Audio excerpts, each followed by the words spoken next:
at mabuti. Salamat po, O Diyos, sa araw na ito. Sa pribileyo, magbigay ng papuri sa inyo. At tunay nga, Lord, ibigin niyo aming buhay para sa inyong kalungan at sa inyong kapurihan. Salamat sa mensahe na aking nalanig, O Lord. Matunay nga, Lord, na kayo ang Diyos ng lahat ng positibo.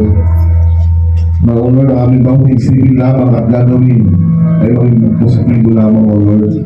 Sa aming mga salita, sa mga lugar na aming puntahan, sa musika ang aming papakinggan, at sa isip namin, O Lord, ang tanging positibo lamang at kami sa iyo lamang umasa at magtiwala.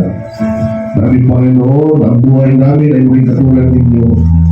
Namin, Panginoon, magpakumbaba at sa iyo lamang ang tumingin.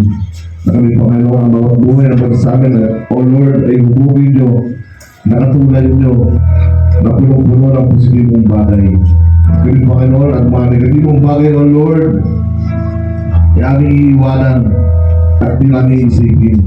Kundi sa iyo lamang ang pag-ibig niyo at ang tiwala namin ay sa iyo lamang, O Diyos.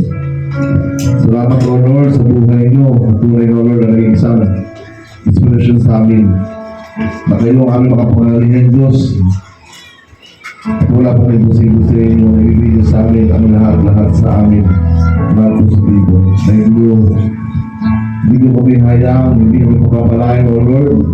Ang mga positibong bagay at magandang bagay lamang, O Lord, ang ibibigay niyo sa amin.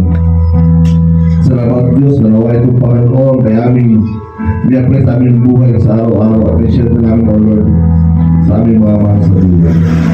So, Lord, aming nilapit, O Lord, aming mga kapatiran,